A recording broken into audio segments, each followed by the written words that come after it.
시편 74편은 아삽의 마스길이라는 건 교훈이시죠. 제가 수요일날 73편을 하면서 제3권을 시작하면서 간단한 이야기를 말씀을 드렸습니다.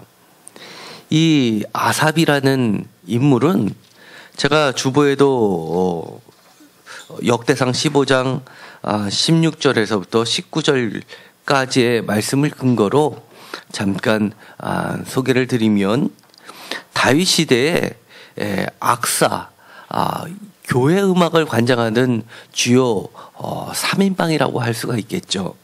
그것이 바로 아삽, 그 다음에 헤만, 그리고 이 에단, 여두둔이라는 말로도 표현되는 인물로 나오게 됩니다. 이 세 명 중에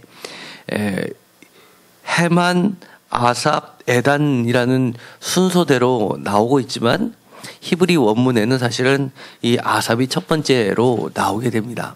그래서 이 음악을 이끄는, 교회 음악을 이끄는 사람들 중에서 첫 번째 그룹에 해당하는, 제일 높은 사람에 해당하는 것이 아마 이 아삽이었을 것이다 라고 추정을 하고 있습니다. 또 이 아삽과 양대 산맥을 이루는 사람이 있었죠. 고라 자손들. 그래서 이 시편 전체 중에서 이 고라의 시편들과 또 아삽의 시편이 대거 등장하게 됩니다. 이 제3권을 시작하면서 아삽의 시로 시작됐다는 건 그만큼 하나님의 특별한 의미를 갖고 있습니다. 시편 73편은 매우 독특한 시라고 제가 말씀을 드렸습니다.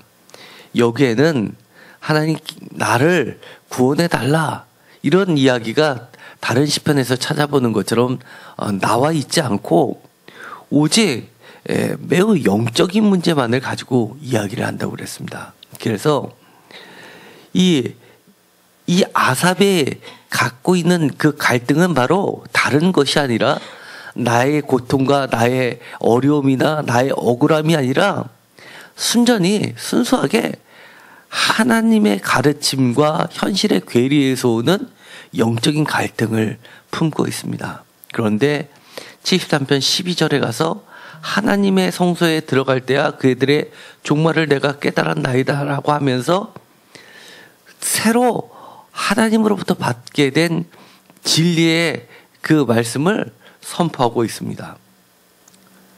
그래서 이 73편의 그러한 이 아삽의 시를 시작해서 그 이후로 계속해서 아삽의 시가 진행이 됩니다. 아삽의 시, 그야말로 이 83편까지 아삽의 시로 구성이 되어 있고 84편에는 다시 고라 자손의 시라고 되어 있고 다시 고라의 시로 들어가게 됩니다. 그처럼 이 아삽은 다른 곳에서는 예언자라고도 불려지게 됩니다. 그래서 제사장은 아니지만 아마 이 제사장 못지않게 하나님의 영에 감동되어서 예언자 집단의 예언자 학교, 아카데미의 하나의 교장 선생님 정도로 생각하는 사람들도 있습니다. 그들의 시를 보면 너무나 그 깊이가 매우 심오하고 깊은 것을 알 수 있습니다. 73편을 통해서 이 구원이라는 이 또 다른 차원의 구원을 이야기하는 것이 바로 하나님을 아는 것, 하나님을 통해서 하나님께 가까이 가는 것이라는 것을 깨닫게 되는데, 이 74편도 그의 연장선상에 있음을 알게 됩니다. 74편은 이 73편보다는 조금 더 아픔이 심화되고 있습니다.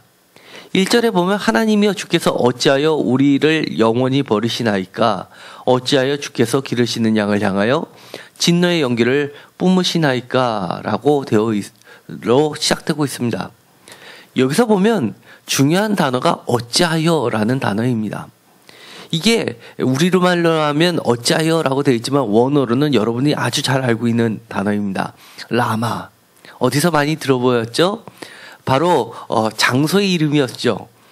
예수님께서도 이 어린아이들이 2살 이하로 죽을 때 라마에서의 슬픈 소리, 그리고 예레미야가 잡혀갈 때도 이 라마의 애곡하는 소리. 사실 이 라마라는 뜻은 이 고유명사를 지닐 때는 이 땅의 이름이지만 뜻으로 할 때는 이 어찌하여라는 이 부사를 구성하고 있습니다. 그런데 1절은 두 번에 걸쳐서 어찌하여를 그렇게 반복해서 번역을 하고 있지만 원문에는 한 번에 나와 있습니다. 히브리 운율을 시적인 운율을 볼 때 A, B, A로 구성되어 있는 것은 이 B가 A에도 걸리고 뒤에 A-에도 걸려서 사실은 A, B, A-B라는 형식으로서 이 B가 2번 겹치니까 하나로 함축을 시켜서 시소처럼 양쪽에 놔두고 가운데에 놔둬서 이것을 2번 또는 3번 번역하는 것처럼 번역하는 경우들이 많이 있습니다. 어쩌면 이것이 강조되었다고도 할 수 있죠. 이런 특별한 시적인 표현을 살리면서 이렇게 어찌하여라고 하나님께 부르짖고 있습니다. 그러면서 영원히 버리시나이까 라고 이야기합니다. 특별히 이 시인이 이야기하는 이 어찌하여라는 이 한탄은 영원히 버리시나이까 라는 이 영원이라는 말과 맞물려서 지금 현재는 전혀 희망이 조금도 보이지 않는 상황임을 단적으로 드러내고 있습니다. 아무리 찾아보아도 절망이라는 뜻이고 그 절망 가운데서 절망을 희망으로 바꿀 수 있는 유일한 방법, 유일한 분은 오직 하나님만이 없다는 것을 전적으로 드러내는 말입니다. 영원히 버리시나이까 라는 이 말은 계속해서 다른 말로 표현이 되면서 이 시간적인 개념으로서 끝이 없음을 이야기합니다. 지금을 포함해서 특별히 9절에 보면 얼마나 오래될런지 우리 중에 아는 자가 없다라고까지 이야기합니다. 10절에는 언제까지라고 이야기를 하고 있으며 그뿐만 아니라 계속해서 이 시인은 이 상황이 언제 끝날지 모르니까 다시 한번 반복하면서 19절에도 영원히라는 말을 꺼내면서 반대로 영원히 잊지 말아달라라고 이야기를 합니다. 1절에서는 영원히 버리시나이까 라는 이 말은 2절에 기억하시며 라는 말을 통해서 어떻게 보면 영원히 버리시나이까 라는 것은 영원히 잊으셨습니까 라는 말로도 바꿀 수 있습니다. 반면에 영원히 잊지 말아 주십시오 라는 말로도 이야기하고 있는 겁니다. 이 74편을 읽어보면 특별히 이 어찌하여 라는 이 말과 함께 또 중요한 말이 있습니다. 시인이 이 어찌하여라고 하나님께 하소연하는 원인이 3절에 나와 있습니다. 영구히 파멸된 곳을 향하여 주의 발을 옮겨 놓으소서 원수가 성소에서 모든 악을 행하였나이다 라고 이야기를 하고 있습니다. 그래서 이 74편은 많은 학자들이 보기에 유대가 멸망할 때 바벨론의 사람들이 성소를 짓밟던 그리고 폐허로 만드는 그런 상황 속에서 그것을 지켜봤던 이 노래하는 예언자 집단들이 이 74편을 지었다라고 보고 있습니다. 물론 그 시대는 다윗의 시대가 아닙니다. 그런 거를 모아서는 이 다윗 때 있었던 아삽이라는 이 걸출한 예언자 스승이 대대로 이 후배들을 양성하면서 예루살렘 성전을 지켜왔던 사람들입니다. 그리고 이 예배를 이끌어왔던 님들입니다. 성소가 무너지고 있을 때 파멸되는데 그것이 다시금 세워질 수 없을 정도로 철저히 파괴되는 그 상황을 2절의 마지막에 보면 주의 회중을 기억하소서 주께서 계시던 시온산도 생각하소서라는 것을 보면 단순히 성전만 멸망된 것이 아니라 성전을 가운데 두고 있는 모든 것이 철저히 망가졌다는 이야기가 됩니다. 우리가 예루살렘 성전이 무너졌다라는 이야기를 하도 많이 들으니까 성전이 무너졌구나, 성전이 파괴되었구나 정도로만 이해하시는 분들이 많이 계십니다. 제가 이 주보에다 실었습니다. 그 사람들이 이 성전에 갖는 그 느낌이 어떤 느낌일까요? 성전, 제일 먼저 떠오르는 게 예배하는 장소 아닙니까? 바로 예배하는 중심처입니다. 그것은 곧 하나님이 계신 곳이고 하나님이 계시기 때문에 영원한 안정과 평화가 유지되는 곳입니다. 단순히 성전이 무너졌다 그러면 종교생활이 마비되었다라는 것이 이야기되는 것이 아니라 전체가 무너졌다는 것을 이야기합니다. 고대 특히 이스라엘 사람들에게 있어서 이 성전은 그곳에서 재판도 이루어졌습니다. 한마디로 사법부가, 헌법재판소가, 그 다음에 고등법원이, 대법원이, 지방 법원들이 깡그리 한순간에 폭발했다고 생각하십시오. 그러면 그거는 대재앙입니다. 그뿐만이 아닙니다. 그곳에서 많은 회의가 있고 왕과 함께 모든 지도자들, 장로들이 다 모여서 그리고 회의를 해서 결정되면 그것이 법이 되는 사회, 한마디로 국회나 마찬가지입니다. 재판소만 무너진 게 아니라 어느 날 갑자기 폭탄이 터져서 이 국회 의사당도 파괴됐다고 생각해 보십시오. 뿐만이 아닙니다. 그곳에서는 많은 사람들이 우리 신약 성서에 보면은 보물을 어디다 감춰두었죠? 일반 사람들은 땅에다 숨겨두었습니다. 그런데 돈이 있는 사람들, 또 권력이 있는 사람들은 우리가 예레미야서를 보면 땅을 매매할 때 서기관을 불러서 공식적으로 모든 것을 기록하고 집행을 하는 것을 보았을 겁니다. 성전이 바로 등기소 같은 역할도 했고 은행 같은 역할을 했고 그곳에는 안전하게 성전 문지기도 있고 군대도 있기 때문에 가장 안전한 곳으로 여겨서 많은 금과 은을 보관하는 그런 보관소의 역할도 했던 겁니다. 갑자기 어느 날 재판소만, 헌법재판소만, 대법원만 파괴됐는 줄 알았더니만 국회의사당이 폭파되고 얼마 안 있어서 한국은행이 폭발했다는 뉴스를 한번 들어보십시오. 그런 상황은 어떤 상황입니까? 한마디로 나라가 멸망하는 상황입니다. 우리가 단순히 예루살렘 교회 하나 무너졌구나라고 생각하면 안 되는 겁니다. 예루살렘의 성전이 이렇게 짓밟힐다는 것은 개인은 철저히 유린당하고 정말 이유도 없이 죽어나가는 상황이 벌어졌다는 것이 우리는 쉽게 상상할 수 있는 상황입니다. 한마디로 종교와 정치, 행정부, 사법부, 그 다음에 경제의 중심, 그리고 문화, 교육생활, 규범, 가치, 이 모든 것이 하루아침에 다 무너졌다고 생각하는 것이 적합합니다. 그들은 파멸을 하는데 마치 어떻게 하냐면 도끼와 철퇴로 마치 살림을 베는 사람같이 무너뜨리고 있다는 겁니다. 여기서 살림이라는 것은 사람도 될 수 있고 예루살렘 성전은 여러 가지 레바논의 고급 자재 100향명을 가지고 여러 장식품들이 되어 있고 그 안에는 이 포도나무 상도 있고 석류도 있고 이러다 보니까 살림을 베는 것 같다는 것은 그만큼 이 성전이 곳곳이 파괴된다는 것을 이야기할 수도 있습니다. 단순히 성전의 문제가 아니라 하나님의 백성 모두의 문제로 이 아삽은 이야기를 하고 있는 겁니다. 어떤 학자들은 이 성전을 이야기할 때 시온산 주께서 계시는 곳 그리고 3절의 성소 뿐만 아니라 5절에도 성소 7절에도 성소 그 다음에 주의 이름이 계신 곳 다시 12절에도 주의 이름 이런 말들을 보여서 이것이 예루살렘 멸망 때라고 생각을 할지 모르지만 그 중간에 이런 말이 들어가 있습니다. 8절에 보면 하나님의 모든 회당을 불살랐나이다 라는 표현을 통해서 성전이 이미 무너진 이후에 회당이 존속할 때 성전을 대체한 회당이 있던 시대였을 것이다 라고 주장하는 학자가 있습니다.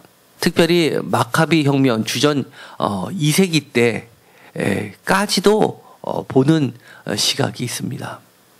어쨌든 간에 이것은 예루살렘 멸망을 이야기하든 아니면 그 이후에 회당을 이야기하든 또 다른 학자가 이야기하는 것처럼 여기서 있는 이 회당은 우리가 흔히 이야기하는 시나고그의 그런 회당이 아니라 하나님의 백성들을 이야기하는 하나님의 백성들이 모여있는 그런 가르침의 장소라든지 사교의 장소들을 그런 모임이라는 공동체를 이야기하는 것이다 라고도 할 수가 주장하는 것처럼 그렇게 볼 수도 있지만 어쨌든 간에 여기서 명확하게 이야기는 하고 있지 않지만 하나님이 계신 곳, 하나님의 이름이 드러나는 곳이 철저히 파괴되고 있는 것을 이야기합니다. 하나님의 이름이 파괴되고 있다라고 하는 것은 이 아삽의 입장에서 보았을 때는 무엇일까요? 우리 주변에도 그런 비슷한 사람이 있습니다. 내가 직장 생활을 하고 사업을 하더라도 교회가 무슨 좋은 일이 있거나 교회가 잘 되고 부흥되고 하면 내가 내일처럼 기뻐하고 신나는 사람이 있고, 예를 들어서 교회가 조금이라도 어렵다든가 교회에 환란이 찾아온다든가 무엇인가 교회가 하나님의 말씀에 빗대어 올바른 길로 가지 않고 흔들리고 다른 길로 가는 것 같으면 내가 지금 사업이 잘 돼도 내가 승진을 돼도 매우 속상하고 일에 손도 안 잡히는 사람들이 있습니다. 아마 아삽은 그랬던 것 같습니다. 저도 옛날 평신도 때 사실 그랬습니다. 교회에서 무디르는 일이 있으면 제가 너무너무 속상해서 일도 하기 싫고 정말 손에 잡히지도 않고 그랬었습니다. 우리는 하나님께 어찌하여 하라고 하면서 그렇게 하나님께 호소하고 있는 겁니다. 그래서 잊으십나이까라는 것은 기억하십시오라고 이야기하면서 그들이 마치 우리는 하나님의 표적도 보여지지가 않는데 그들은 4절에 깃발을 세워 표적으로 삼았다라고 이야기합니다. 군대가 무기를 차고 성전에 들어오는 것은 그렇다면 성전을 지키는 사람들이 그 사람을 아무런 재판도 없이 그냥 죽여도 되는 시대인데 그들이 깃발을 세워가서 성전에서 무기를 들고 표적을 삼고 좋아하고 떠드는 것들을 보면서 너무너무 속상했던 겁니다. 8절에 보면 그들이 마음속으로 이르기를 우리가 그들을 진멸하자 하고 이 땅에 있는 하나님의 모든 회당을 불살랐다라고 이야기합니다. 반면에 우리의 표적은 보이지 아니하며 선지자도 더 이상 없으며 이런 일이 얼마나 오래될지 우리 중에 아는 자도 없나이다 라고 이야기합니다. 이것은 마치 아모스를 보는 듯합니다. 아모스서에 보면 그런 이야기가 나오죠. 이 땅에 가뭄이 드는 것이 진짜 가뭄이냐, 하나님의 말씀이 가란 것이 진짜 가뭄이다라고 이야기를 하는 그 예언자의 말이 생각이 납니다. 우리가 하나님의 말씀을 무엇보다도 사모합니까? 하나님의 말씀이 그쳤을 때 우리는 얼마나 애통하고 있습니까? 이 시인은 단순히 이 무엇인가 파괴되고 자기네들이 유린되고 죽어가는 것 때문에 이렇게 하나님께 호소하는 다른 시편과는 완전히 다릅니다. 그러면서 이렇게 이야기합니다. 12절에 하나님은 예로부터 나의 왕이시라 사람에게 구원을 베푸셨나이다 라고 이야기합니다. 이 12절은 74편 전체의 주제라고 할 수 있습니다. 왜냐하면 1절부터 11절까지가 크게 보면 한 단락, 그리고 13절부터 마지막 절이 크게 보면 한 단락으로 나눠지고 그 가운데 12절이 있기 때문입니다. 예를 들어서 74편 1절에 어짜요 라고 되는데 11절에도 어짜요 라고 하면서 1절과 11절을 서로 묶어놓고 있습니다. 13절에 주께서라고 하면서 계속해서 14절, 15절에도 주께서, 그리고 16절에서 주께서, 17절에서 주께서, 18절에는 여호와여라고 하면서 계속해서 이 주께서라는 말을 무려 7번이나 이야기를 합니다. 그러면서 마지막에 기억하소서, 잊지 마소서라고 이야기를 합니다. 그러면서 이 22절과 23절에 기억하소서 잊지 마소서는 74편 1절에 잊으셨나이까 버리셨나이까 2절에 기억하시며 라는 것을 받으면서 이 뒷부분과 앞부분을 크게 하나로 묶고 있는 것을 보게 됩니다. 그런데 우리가 가만 보면 이런 생각이 듭니다. 이 시편의 이 74편에서 이 시인이 이야기하는 것은, 아삽이 이야기하는 것은, 노래하고 있는 것은 이렇게 하나님께 끊임없이 호소하고 있는 것입니다. 호소하고 있는 것이 있습니다. 환음을 보시면 우리가 알기 쉽게 좀 색깔로 바꿔 표현해 보았습니다. 먼 옛적에, 먼 옛날에 주께서 친히 값주고 사신 주의 회중을 기억하여 주십시오. 주께서 속량하셔서 주의 기업으로 삼으신 지파를 기억하여 주십시오. 주께서 주의 거처로 삼으신 시온산을 기억하여 주십시오. 영구히 폐허가 된 이곳으로 주의 발걸음을 내디뎌 주십시오. 라는 이 구절을 사실은 원문에는 기억하여 주십시오가 한 번 나와서 사실은 아까 말씀드린 것처럼 뒤에 두 구절들에도 계속 연결됩니다. 그러면 주의 회중을 기억하여 주십시오. 주의 기업으로 삼으신 지파를 주의 거처로 삼으신 시온산을 라는 말이 됩니다. 그러면서 폐허가 된 이곳을 주의 발걸음을 내디뎌 주십시오라고 하면서 기억하여 주셔서 내디뎌 주는데 어디로 내디뎌 주시냐면 이 먼 옛날에 주의 기업으로 삼으신 이곳을 기억해서 이곳으로 돌아와 달라고 회복을 이야기하고 있습니다. 주의 회중, 주의 기업, 주의 지파, 주의 거처, 이것은 다 같은 말입니다. 한마디로 이것은 주께서 값주고 사신 주의 기업, 주의 회중이라고 이야기하는 겁니다. 출애굽을 이야기합니다.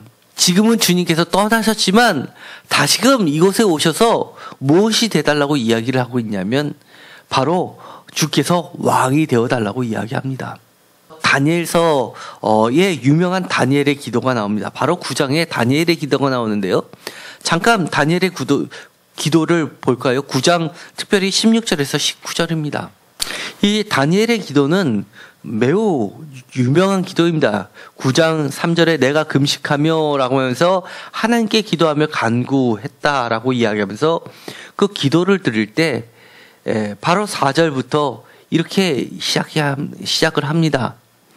하나님의 이름을 부르면서 그 다음에 이야기하는 것을 주님의 언약을 지켜달라라는 것을 이야기합니다. 우리가 언약을 어겼지만 하나님께서 우리에게 주셨던 그 약속을 기억해 달라고 하면서 우리의 죄를 고백하고 있습니다.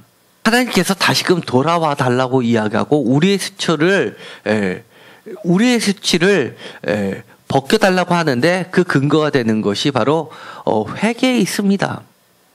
그 회개는 9절에 보면 주 우리 하나님께는 긍휼과 용서하심이 있사오니 라고 하면서 이는 우리가 주께 패역하였습니다 라고 하면서 회개의 그 근본되는 것이 하나님의 용서하심이 있고 하나님의 긍휼하심이 있습니다. 16절에 보면 주여 구하옵나니 라고 하면서 주의 공의를 따라서 우리의 죄악을 용서해 달라고 하면서 17절에 주의 황폐한 성소에서 주님의 얼굴빛을 비춰달라고 이야기를 하고 있습니다. 다시 한번 18절에 주님의 긍휼함을 이야기하고 19절에 주여 용서하여 주옵소서라고 다시금 회개를 하고 있습니다.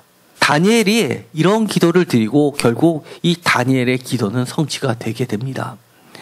다니엘이 이런 기도를 할 수 있었던 것은 우리가 이미 열왕기서를 할 때 열왕기상 8장 46절에서 53절을 근거로 두고 있습니다.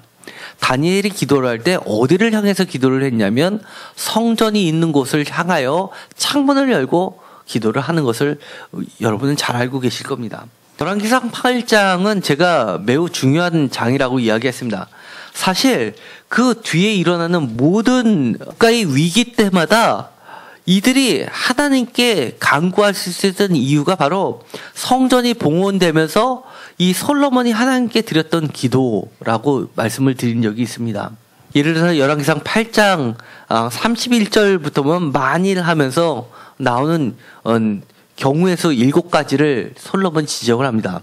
31절에 만일 하면서 이웃에게 범죄했을 때, 그 다음에 33절에 만일 하면서 다시 한번 적국 앞에서 패하게 되었을 때, 그리고 35절 세 번째 만일 하면서 비가 내리지 않을 때, 37절 네 번째 기근이나 전염병이 만일 들었을 때, 다섯 번째 또 주의 백성이 속하지 않은 이방인들이라도 기도할 때 어디를 향하여? 성전을 향하여 기도할 때, 그 다음에 44절에 여섯 번째로 적골과 더불어 싸우러 나갈 때, 그리고 마지막 일곱 번째 46절부터는 중요한 이야기가 나오게 됩니다. 범죄하지 아니한 사람이 없다라고 전제를 깝니다. 모든 사람이 죄인입니다라는 겁니다. 그런데 적국이 그들을 사로잡아 원군을 막론하고 적국의 땅으로 끌어간 후에, 이때는 예루살렘이 멸망하고 바벨론 포로가 되었을 때를 이야기합니다. 그들이 사로잡혀간 땅에서 스스로 깨닫고 그 잡은 자의 땅에서 돌이켜 주께 간구하기를 하면서 회개하면서 바로 48절에 성전 있는 쪽을 향하여 주께 기도하거든 하면서 용서해달라고 하면서 출애굽 이야기를 51절에 합니다. 이 마지막 일곱 번째 46절부터 53절에 있었던 이 성전이 세워질 때 솔로몬이 했던 기도를 근거로 다니엘이 기도했던 겁니다. 다시 한번 돌아옵니다. 오늘 74편을 보면 여러분들이 읽으셨지만 여기에는 우리가 잘못했습니다, 용서합니다, 회개의 내용이 이 상하리만큼 한 번도 없었다는 겁니다. 그런데 이 아삽의 시를 하나님께서 성경책에 집어넣으시면서 우리에게 가르쳐 주는 것이 있습니다. 어떤 사람들은 이렇게 이야기합니다. 어떻게 회개 없이 용서함이 있을 수 있겠냐라고 이야기하는데, 이 아삽은 회개함의 근본적인 것을 지적을 하고 있습니다. 아까 다니엘도 회개를 하지만 회개하면서 반드시 병렬 구조로 나온 것이 하나님의 용서하심의 근본이 되는 것은 하나님의 긍휼과 사랑이 있다는 겁니다. 우리가 회개를 하는데 내가 회개했으니까 됐어, 마치 내가 잘못했습니다라고 회개하면 용서가 자동으로 따라온다고 생각하는 것은 착각이라는 겁니다. 회개는 근본적으로 하나님의 용서하심이 전제가 돼야 되는 겁니다. 마치 회개가 하나의 율법처럼 내가 하면 무조건 하나님이 자동적으로 해줘야만 되는 것처럼 생각해서는 안 되는 겁니다. 보다 근본적인 것은 이 아삽이 이야기하는 12절에 한 번 더 용서해 주십시오라는 이 다니엘의 기도나 그보다 더 근본이 되는 솔로몬의 기도하고는 다른 차원, 보다 더 근본적인 차원, 하나님은 예부터 나의 왕이시라고 고백한다는 것이 있습니다. 이것은 뭡니까? 하나님은 예로부터 왕이셨다. 예로부터라는 것이 언제입니까? 짧게는 출애굽부터, 더 길게는 창조 때부터입니다. 그래서 13절부터는 무엇을 이야기하냐면 창조의 이야기를 하는 겁니다. 17절에는 전혀 이 성전 무너진 곳과 관계없는 것 같은 이야기를 합니다. 주께서 땅의 경계를 정하시며 여름과 겨울을 만드셨으며, 여름과 겨울이 언제까지 이어집니까? 영원히. 영원부터 영원까지. 하나님께서 지금도 경계를 지으셔서 이제 성전을 파괴하는 행동 그만해라고 경계를 지어 놓으시면 끝이 있다는 것을 전제하고 있습니다. 왜? 하나님은 왕이시기 때문에. 그런데 지금 이런 일이 벌어지는 것은 우리가 지금 하나님을 왕으로 인정하지 않았기 때문이라고 이야기를 하는 겁니다. 우리가 지금도 하나님은 왕이시고 앞으로도 영원히 하나님이 왕이시라는 것을 철저히 우리가 따를 때 하나님은 언제든지 우리를 구원해 주실 수 있다라고 이야기를 하는 겁니다. 시인이 처음부터 끝까지 이야기하는 것은 이런 겁니다. 내가 지금 짓눌렸기 때문에 하나님 나를 구원해 주셔서, 내가 지금 빼앗기니까 구원해 주셔서가 아니라 한 가지, 하나님의 이름이 모욕당하고 있기 때문에 하나님께서 깨어나 달라고 이야기합니다. 출애굽 때 우리가 잘나서 하나님이 우리를 구출해 주신 거 아니지 않습니까? 하나님께서 우리가 솔로몬이 이야기하는 것처럼 모든 사람이 죄인이고 범죄하였음에도 불구하고 일방적으로 우리를 선택하셔서 구출해 주셨고 하나님의 백성으로 삼아 주셨고 하나님이 왕이 되어 주셨기 때문에 우리가 지금까지 존속했었던 것이니 다시 한번 우리가 정말 죄인이지만 하나님께서 하나님의 이름을 위하여 하나님 스스로 하나님의 품속에 팔짱 끼듯이 지켜보던 손을 빼서 우리를 오른손으로 구출해 달라고 이야기를 하는 겁니다. 11절에 주께서 어찌하여 주의 손 곧 주의 오른손을 거두시나이까 주의 품에서 손을 빼내어 그들을 멸하소서라고 이야기하면서 7절에 주의 이름이 계신 곳을 더럽혔다 이렇게 이야기를 하는 겁니다. 그들은 18절에 주의 이름을 능욕했다라고 이야기합니다. 하나님께서 그 언약을 눈여겨보시면서 우리로 하여금 주의 이름을 찬양하게 해달라고 21절에 이야기합니다. 더 나아가서 22절에 그들이 온종일 주를 비방하는 것을 기억하시고 대적들의 소리를 잊지 말아달라. 일어나소서라고 이야기하는 겁니다. 그러면서 그들을 밟고 이곳으로 다시금 주의 계신 곳 주의 이름을 이곳에 두신 곳으로 돌아와 달라 구원해 달라라고 하면서 우리의 신분은 2절에 있는 것처럼 예적부터 얻으시고 속량하시고 주의 기업의 지퍼로 삼으시고 주의 회중으로 삼으셨다는 걸 기억해 달라고 이야기하는 겁니다. 바로 이 화면에 제가 보여드린 것처럼 바로 2절과 3절 상반절의 이 네 절의 네 대구에 해당하는 것을 가지고 이야기하는 것은 하나님은 우리의 왕이시고 우리는 하나님의 백성이라는 것을 이야기하는 겁니다. 회개가 마치 우리가 율법을 지킨 것처럼 그런 것이 아니라 보다 근본적인 거 하나님께서 우리를 다시금 출애굽대로 건져주시고 새롭게 우리를 창조해달라고 이야기하는 겁니다. 오늘은 3.1절 100주년 기념 주일 예배를 드립니다. 어떤 사람들은 그런 사람들이 있을 겁니다. 교회가 무엇이 되든 망가지든 뭐든 상관없다. 교회가 그렇게 되면 그럴 만한 이유가 있다라고 생각하시는 분들 계실지 모르지만 큰 교회든 작은 교회든 하나님의 이름이 계신 곳입니다. 그래서 하나님의 이름이 그렇게 영향을 받아야만 되는 겁니다. 3.1절 100주년을 맞이해서 국가에서 여러 가지 각도에서 새로운 조명을 하기 시작했습니다. 사실 저도 옛날에는 별로 심도 있게 바라보지 못한 많은 이야기들이 나오게 돼서 깜짝 놀랐습니다. 예를 들어서 이런 겁니다. 3.1절 하면 지금까지 우리가 독립선언문만 많이 생각했습니다. 독립선언문 33인의 명단을 보면 33명 중에서 기독교인이 16명입니다. 16명 중에서 9명이 감리교 출신입니다. 감리교 목사나 전도사들입니다. 나머지 7분은 장로교 출신입니다. 그 유명한 분이 김선주 목사님이시고 또 감리교에서는 그 유명하신 분이 신석구 목사님이십니다. 그 다음에 15명이 천도교이고 2명이 불교입니다. 불교에는 한영훈 시인이 있죠. 천도교에는 그 대표격인 손병이 교주가 들어가 있습니다. 그런데 그 당시에 천도교는 교인 수가 한 100만 명 정도 됐다고 합니다. 어마어마하죠. 지금은 남북한으로 나눴지만 그 당시에 조선의 전체 인구는 한 2천만 명 정도로 보고 있습니다. 그런데 기독교 인구를 최고치로 세대 한 20만 명 정도로 봅니다.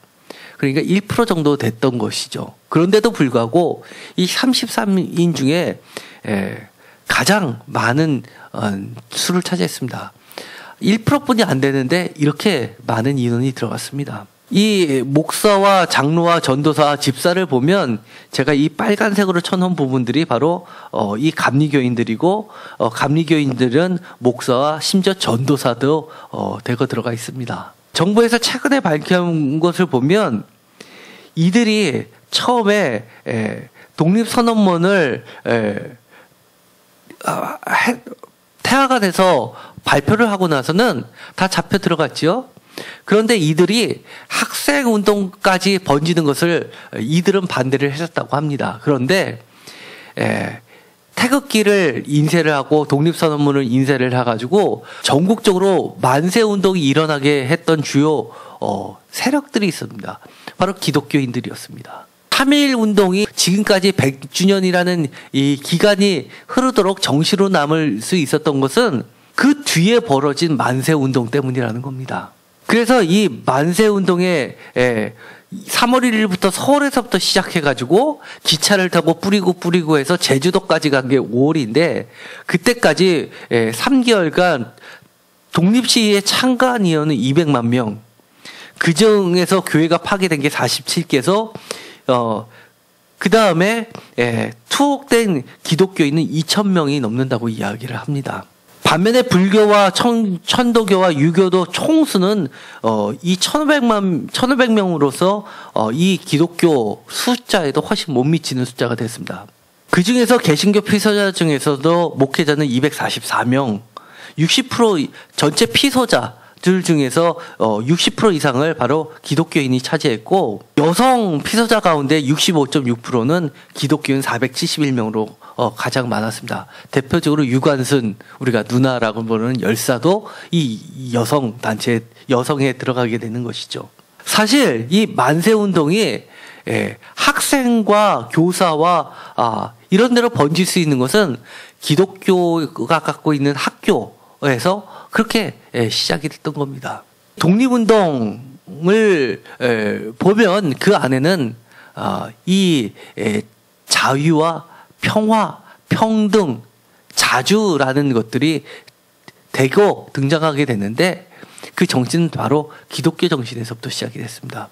다시 한번 모든 것을 정리해서 이야기하면 3.1 운동의 시발점이 됐었던 의의를 갖고 있는 이 독립선언문은 정말 일회성으로 그칠 수도 있을 뻔했었는데 그것이 일회성이 되지 않고 도화선이 돼서 하나님의 말씀이 이렇게 살아있는 나중에는 독립을 이끄는 밑바탕 저변으로 확대된 데에는 하나님의 말씀이 있었다는 겁니다.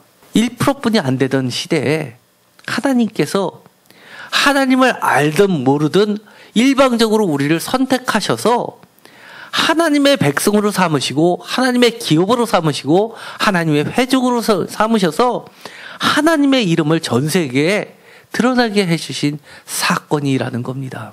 오늘 이 아삽의 시를 통해서 74편에서 이야기하는 것, 이것은 하나님은 옛부터 우리의 왕이셨다. 그 가운데는 하나님의 성소가 있고 하나님의 이름이 있다라는 겁니다. 그래서 언제든지 우리는 그 하나님께 하나님 자신을 위해서 호소할 때 하나님께서는 우리를 기억해 주시고 그 시점은 영원부터 영원까지라는 것을 이야기합니다. 성소가 무너졌다라는 것은 제가 서두에서 말씀드렸던 것처럼 무너진 성소로만 그치는 것이 아니라 무너진 예배, 더 나아가서 사라진 예언자, 사라진 말씀, 그리고 무엇보다도 생명과 같은 가장 소중한 것들을 다 잃어버린 때를 이야기하는 겁니다.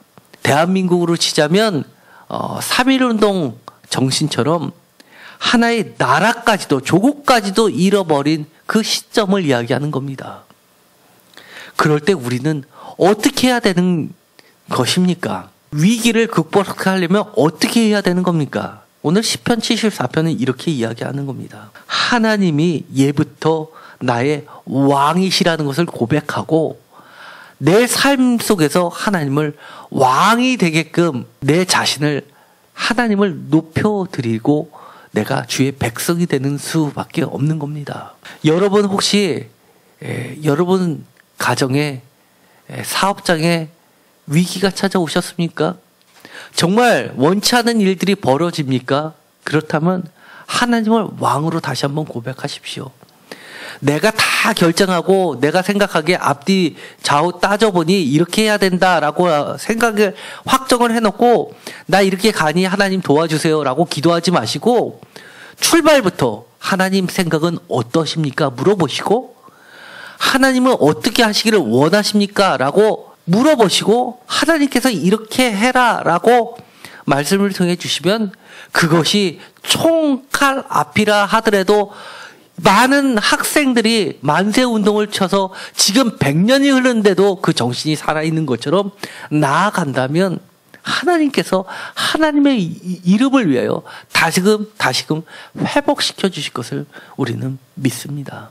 다시 한번 우리 가정 속에서 내가 혹시나 하나님을 왕으로 세우지 않으면서 내가 왕처럼 하면서 형식은 내가 잘못했으면 회개합니다 하고 와서 모든 의사결정을 내가 다 좌지우지한다면 그것부터 버리십시오.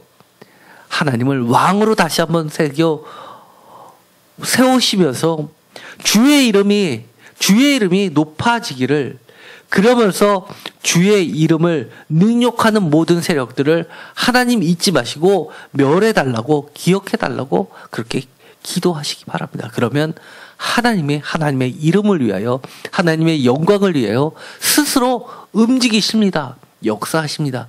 모든 것을 경계를 정하시고 모든 것을 제자리로 다시금 세워주실 줄 믿습니다. 기도하고 마치기로 하겠습니다. 하나님 감사합니다. 오늘은 3.1 운동 100주년 기념 예배로 드립니다. 오늘 74편을 통해서 우리가 하나님의 우리의 왕 되심을 고백하는 시간이 되게 하여 주옵소서. 우리 삶 가운데 정말 소중한 것들, 하나님의 성소, 예배, 그리고 하나님의 말씀, 하나님의 모든 것들이 무너질 때 다시금 하나님을 왕으로 높여드리게 하여 주옵소서. 내가 다 결정하고 내가 회개합니다라고 말하고 나서도 여전히 내 뜻대로 내 생각대로 움직인다면 하나님 이것만으로도 무너뜨리게 하시고 오직 하나님의 뜻이 온전히 서게 하여 주옵소서. 이 나라를 회복시켜 주시옵소서. 잘못되는 교회를 하나님 바로 세워주시옵시고 정말 하나님의 이름을 이용하는 모든 세력들은 그것이 어디든 간에 하나님께서 멸하여 주옵소서. 예수 그리스도의 이름으로 기도드렸습니다. 아멘.